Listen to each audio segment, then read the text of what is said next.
Hey everybody, CreamCrazy here, and it is now Sunday, and it's getting into January now, which means we're getting closer to the Royal Rumble.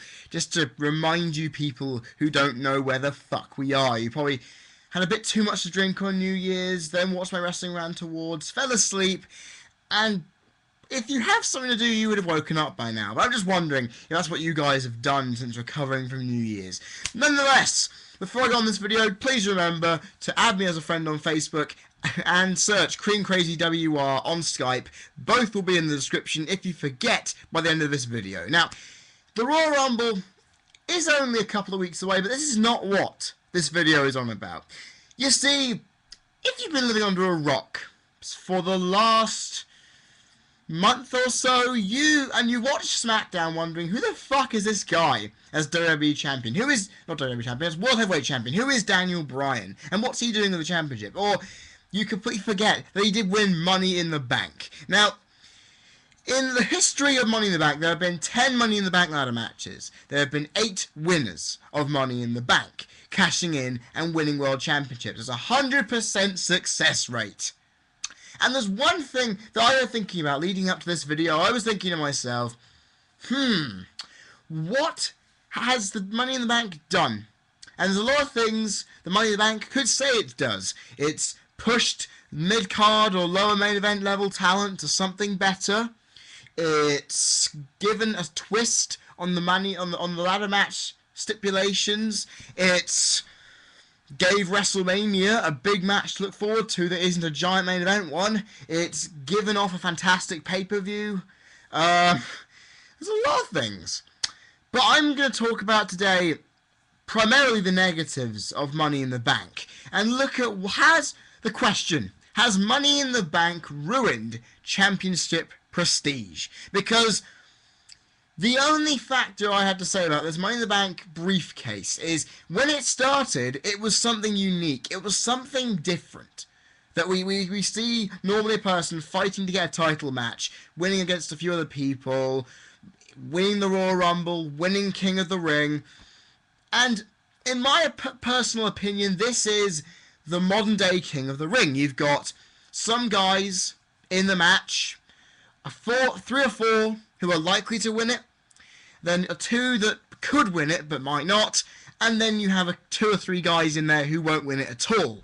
And the King of the Ring followed the same similar thing. Hell, even the Royal Rumble follows the same typography of where it goes. You don't see that happen in any other thing apart from big matches, whether it be a tournament or a battle royal style thing. And I think they are good for building people, because it shows that if you're close to winning, you're close to it. But when I look at the winners and what they did to get the championship, it makes me think championship prestige has been undermined in this case. First off, we have Edge, of course, 2-time winner, the first 2-time winner of this. Although I would say CM Punk did do it legitimately. Edge didn't. He won in 2005, held on to it from WrestleMania until New Year's Revolution 06, when he won the title, achieving a dream, as you'd all expect. He then, of course, he did what a lot of people have done since this briefcase has been put into action. He has gone in to a stricken champion, cashed in. But the one big difference I felt was that Cena actually kicked out.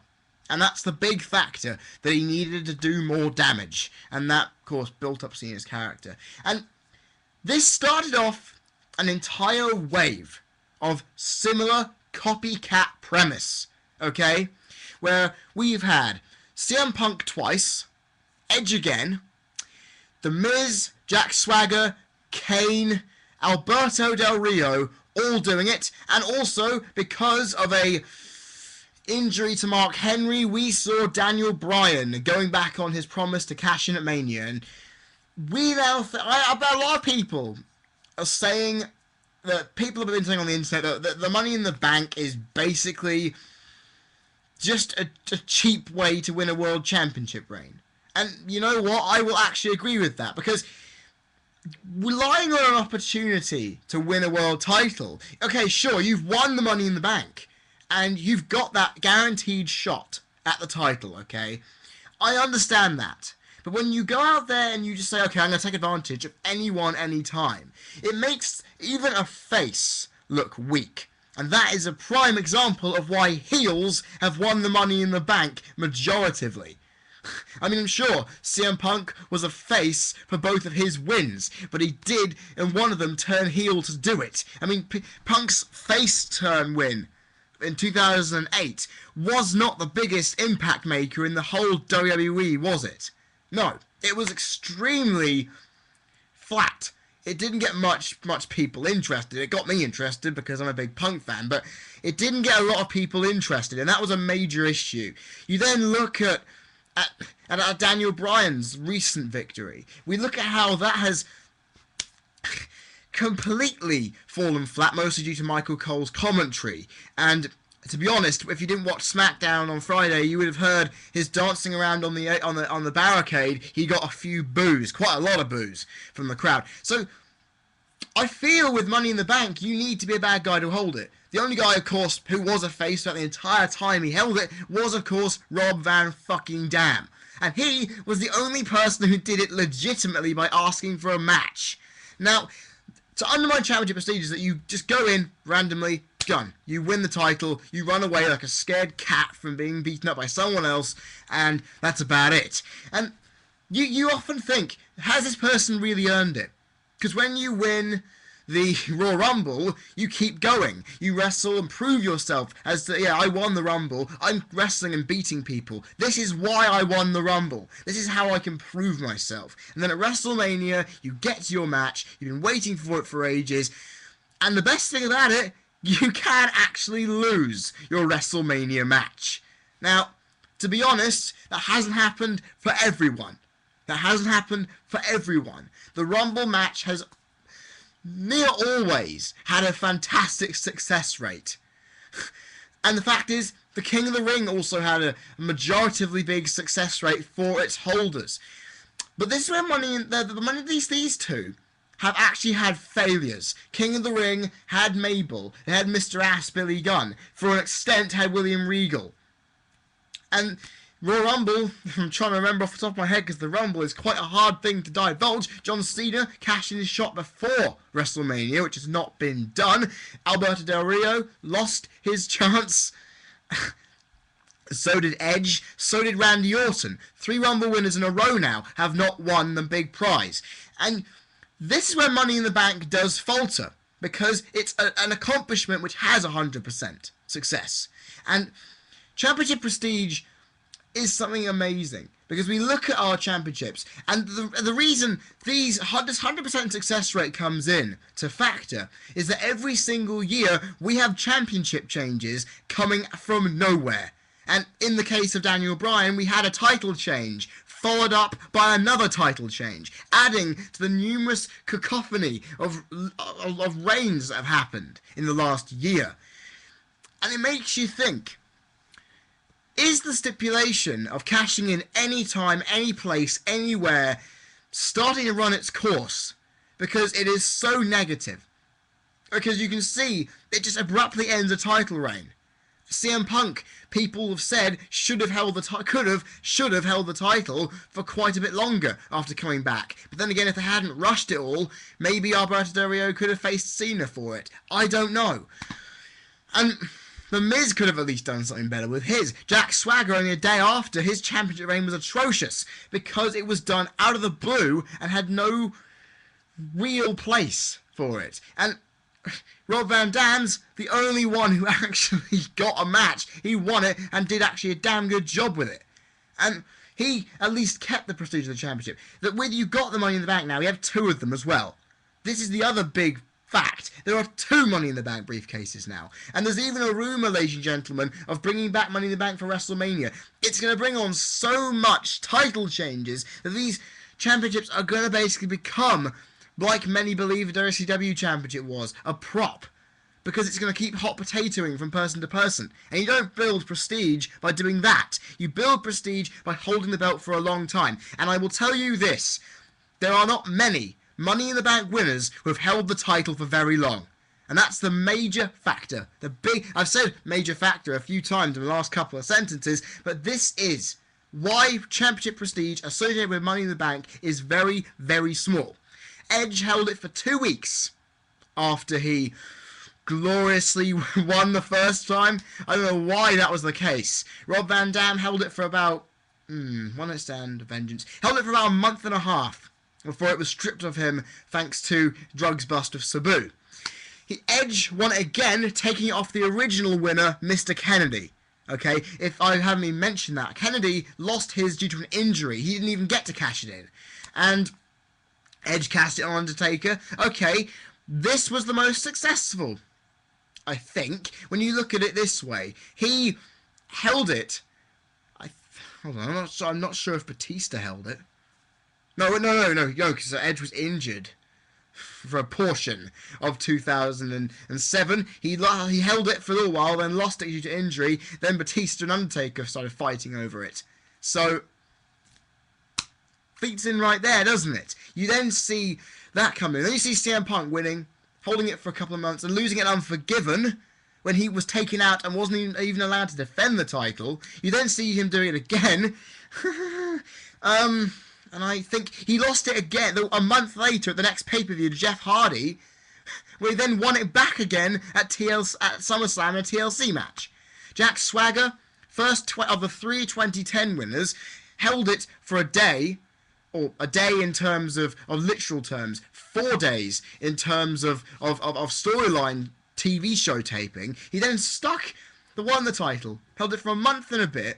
He then had one of the worst title reigns in recent memory and dropped it soon after in a Fatal 4-Way. So, I think it was Fatal 4-Way. But, get my point. Very short reign again. The Miz, his was quite successful. He held it from the end of November up until May this year. No, not May this year. April this year in Extreme Rules. That isn't bad. That's a sizable couple of months stretch. And he retained at WrestleMania. So, could be the most successful reign. Possibly, as that. Kane, even more successful, in terms of the fact he cashed in on the night, won it, and then lasted all the way until December at TLC. That's not bad. From SummerSlam in August to December, that's not bad. They're starting to build some prestige here, I bet.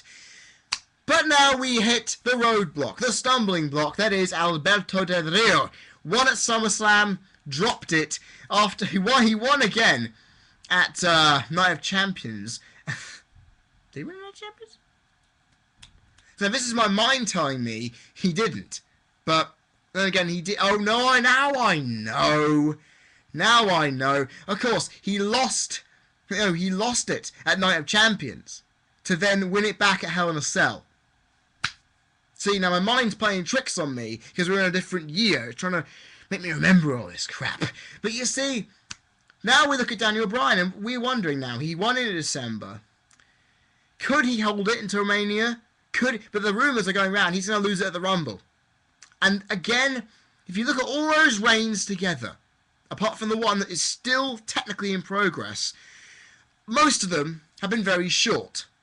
Customary of WWE's policy of swinging the title around, like I said earlier, a hot potato from one person to the other to create dramatic tension. But of course, to build championship prestige, you need to make sure a guy holds the title for as long as fucking possible.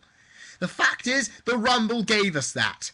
The Rumble has given us big title reigns, but I will also remind myself it's given us short ones too. It's given us Triple H in 2002. Think about that one before you do anything in the slightest. Even Undertaker's win at WrestleMania's 24 and 23 was short-lived thanks to injury-ish. I think 28 was done to injury. No, yeah, it was short-lived.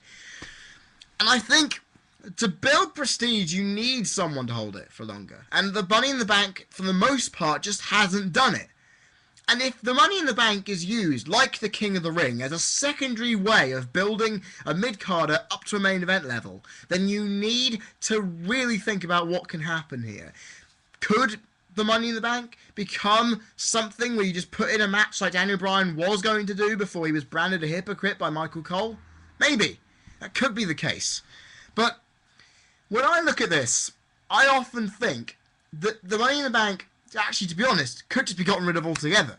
Because now, the Money in the Bank has such a negative attitude, negative energy, negative stigma, because you can almost guarantee they're going to win. I'm happy that Daniel Bryan won. I'm happy. But the next guy who wins should basically just lose. Okay, if it's a guy I like, I would be against it. But if anyone else, I'd say, he's not going to do very well with it. It's obviously his to lose. Just do it. Maybe if Santino Marella wins it or something. I don't know. But the Money in the Bank briefcase has just... The fact is, even though I probably have mentioned a lot about the Money in the Bank and some of its negative stigmas, you're probably saying to me, Fred, you haven't focused on the loss of championship prestige. Hold on, I already have. It's not much. That's the main thing. It's not much to talk about. It's mostly the wonderment of Money in the Bank and whether it actually does matter. The Royal Rumble matters. The King of the Ring used to. Because it actually did something. It over time gave a wrestler some build. Edge actually is probably the most... Edge and I believe CM Punk are the best examples of a Money in the Bank winner going on to greater things. Edge is now a multi-time WWE world champion in retirement, obviously. CM Punk, exactly the same. And he's the first guy who won it legitimately twice. The rest... Swagger is in the undercard, not really doing much. Possibly going into the mid-card for the US title, which is good for him. The Miz is on the is in the lower mid-card, lower upper card, lower main event scheme. We don't know what he's doing right now in the feud with R-Truth. Where that's going to go? Is it mid-card? We don't know at this moment. Kane is in a high-profile feud with, of course, nonetheless, John Cena. Rob Van Dam is wrestling in TNA. He hardly had anything to do after this loss. Alberto Del Rio, injured, possibly now is going to be in the mid-card, and Daniel Bryan is in the main event on SmackDown, which is very shallow, but I bet once he loses, he'll be back down into the mid-card sector. The Rumble built people. The King of the Ring built people. I mean, sure, the only thing you could say about the Royal Rumble is a lot of the guys who went into it and won it were already big in the first place. Think about it. I mean, Del Rio is probably the only major example of a guy who was nothing before it came in and won it. Shock as it may have been, Del Rio wouldn't be what he is now without it.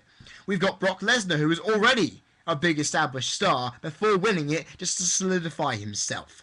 Stone Cold won it 2 years running because the first time it didn't actually fucking work. Well, it did because he was in that feud with still going on with Bret Hart, obviously. Yes, it's still going on with Bret Hart, obviously, which helped propel him to bigger stuff from it. You then see what? Another note of Shawn Michaels winning 2 years running, and he was slowly building up to his first title win.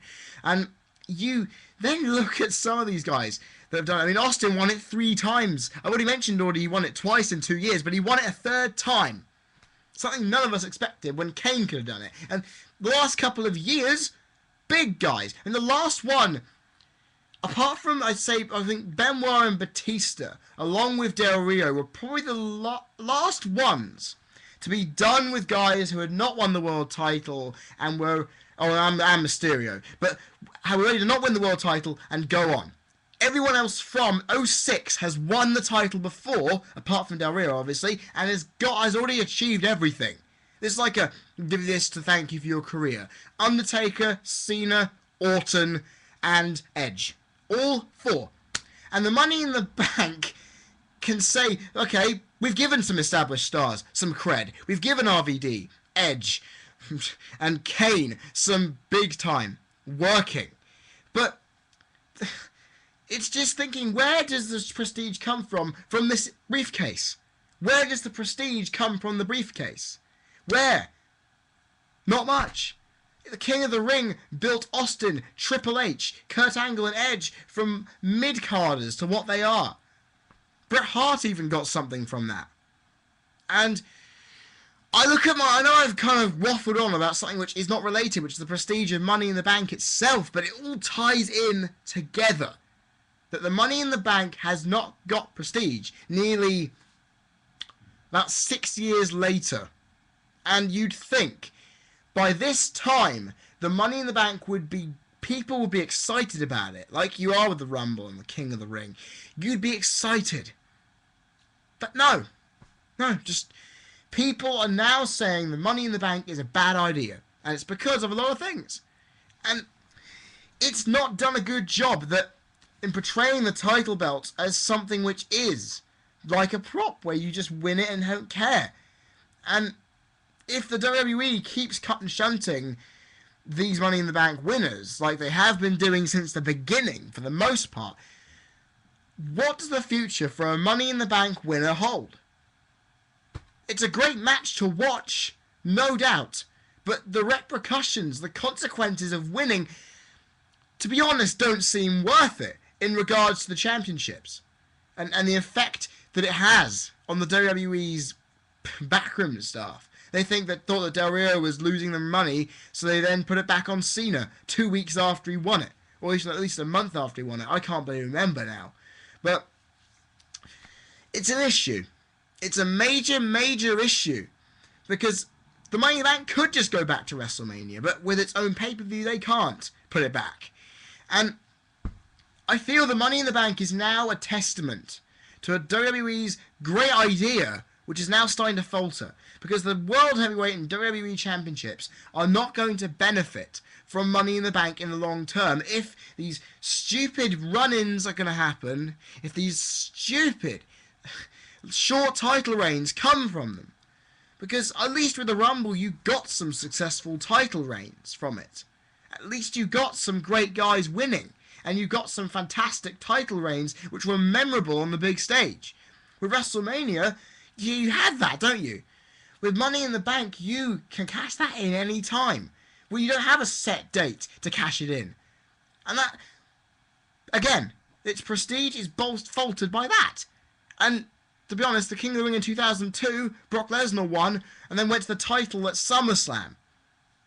Maybe it does need a timeline. Maybe it does need set rules on how to use it. Maybe the backroom staff need to get their heads out of their asses and start booking these Money in the Bank winners properly. But hopefully, if I've mentioned that the prestige of the championships falters because of the impact Money in the Bank has on everything in the ring and outside that it does. It creates something which it's basically rewarding basically clear thinking. It rewards you for just going out there and beating an already technically beaten man. You don't get the opportunity to actually prove your worth and give your wrestler some build. You don't get that from Money in the Bank. You don't get that notion of I deserve this. And even for Daniel Bryan, you cannot say, people will say, oh, he does deserve it because he's worked his arse off in the indies, went through WWE's notion of crap, and he's now here. That, I believe, he deserves it. But the way he won it demeans that. The way of getting into a ring, pinning a guy who's been beaten up, it does not do the title win and the Money in the Bank briefcase justice. That's why Rob Van Dam is probably the most legitimate Money in the Bank winner. He may not have been the best, but it was the most legitimate win from it. And the prestige of the titles will continue to plummet if the Money in the Bank's ideas of usage are not changed. Because I've probably gone on too long about many different things that don't even cover the championship prestige here. But I'm hoping you guys can kind of group all my points that I've mentioned tonight together and think, must be quite true then. Money in the Bank could have some problems. But I'm now looking towards Money in the Bank or possibly WrestleMania with the idea that maybe it could do better. Maybe a Wade Barrett or a Cody Rhodes could win this in the future. They could cash it in at a specific place. Maybe. Maybe it could. Maybe it could. They could do that. But then I get to my next point. My final point. And that is that the great thing about WWE programming when I first got into the product was there were only a few guys in the WWE that had actually won the world title. Now, in 2002, 2003, You had guys like Hogan, Triple H, Austin and Rock making occasional appearances. You had Kurt Angle. You had Brock Lesnar, Big Show, Mick Foley. Guys who had won the title. And Undertaker and Kane, obviously, but lesser in Kane's placing. Who had won the title and had done everything they had to. But practically everyone else on the card, actually, and Chris Jericho as well. Must not forget Jericho. Never gonna forget Jericho. Even though I almost did just then. You look at that, and then you look at the rest of the roster at the time. Hardly any of them, practically none of them, had won a world championship. And that was great, because you could effectively look and say, he could win it next. He could win it next. Oh my god, this guy hasn't won it yet. He's got a push coming. Finally! And if he doesn't win it, you can go, okay, he can win another match and come back and win it, try it again. You have a legitimate open field of potential challenges that can come from anywhere. Nowadays, we don't have that because the Money in the Bank has done something which, to be honest, I can't believe I'm actually criticising. It's made more world champions than the WWE have to produce ones that aren't. And that's probably a confusing sentence for you guys to stomach. But think about it. There have been 10 Money in the Bank winners. People, and also with the people like Del Rio out of the blue winning the Royal Rumble. You're thinking to yourself, the guys are coming up, not being in the mid-card or the lower undercard for too long, and they're winning something like this. CM Punk, RVD, Edge, Swagger, Miz, Derry O'Brien. Almost all the people who had won this Man in that Briefcase had not won a championship before. But in the last couple of years, I feel because they win it too quickly and then lose it, and then they go on to win again, as in the case of Punk, Del Rio, and I can't say Miz because he hadn't had another opportunity, but they have all managed to win titles again really quickly after losing the briefcase first time. And I keep thinking that WWE's mid-card is quite shallow, because even the former US champion Dolph Ziggler has won a world title, albeit for a couple of minutes. He's already done it. Jack Swagger, a man who is right at near the middle of the bottom of the mid-card sector, is now a former world champion. The Miz, same thing, former world champion. Alberto Del Rio could possibly be put in the same way, former world champion. And they don't stay in the upper echelons of the main event. And there isn't any mid-carders who haven't won the title. Even now, Christian's won, and this is completely unrelated, but this is now where we say, okay, Christian's won the world title now. And he was the epitome of the mid-card and upper level. Even Mark Henry now. And the Money in the Bank has become an epitome for the people in the mid-card to come up and win a title out of nowhere when they don't deserve it. Yet. And it's an issue. Because now the mid-card and the undercard have very few people. Okay, there are a lot of them who are jobbers, but then the mid-card is full of great people, but not many who haven't won the world title yet. And it's normally guys from the upper mid-card, the upper main event level, who get taken into the main event when they haven't got much, from the mid-card, when they haven't got much to do. And then they basically just go back for the title when they want to. And we haven't really seen much big amount of mid-card, upper mid-card and undercard talent who basically haven't been world champion yet. And it's annoying, because this proves the championships are a block, and basically a prop. And that the Money in the Bank has done something to basically make that happen. It's made becoming a world champion not legitimate anymore, not a big thing that we should all go crazy about. Because we don't celebrate the world champions like we used to, you know? We criticise the world champion. Obscenely, we criticise them all the time.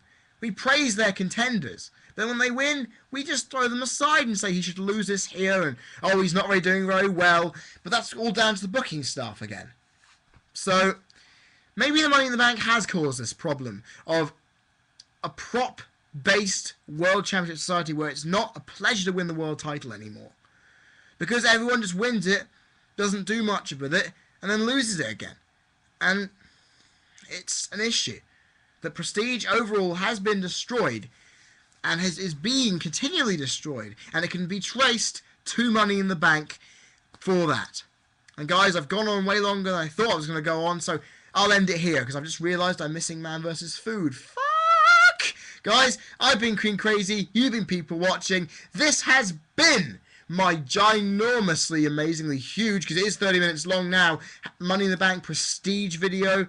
And to be honest, if I have confused you enough, and you don't know what the hell I'm going on about, please click down the comment section to talk about anything. I will reply. Subscribe up there if you haven't already. Like the video. View the videos all up there if you haven't seen enough of my stuff. Remember to add me on Facebook and search me on Skype in the description box. And also, guys, before I leave you, I want to quickly give you some return news. Because, no, it's not Chris Jericho coming here and doing a stupid nothing show and then leaving. No, this is a return of In the News coming this Wednesday. So the big wrestling news bulletin will return on Wednesday evening. I hope you're going to be there for that. And then the next video I have after that is I think is going to be a good video based on this. It's another music in wrestling video that I'm going to do, because you know it's very dear to my heart and it's something I loved with a passion, which is music. And I'm going to be questioning genre, and whether and why the genre of pay-per-view themes is so important, and why the change in all that has left me dissatisfied with something that WWE always connects me with. And I know if you haven't seen my music video already, it's up there. I might cancel that video depending on whether I could end up crossing over stuff I've already put down, but I'll let you guys be the judge of that. So I'll say it one more time. I've been Cream Crazy, you've been people watching, I will see you on Wednesday. Cheers.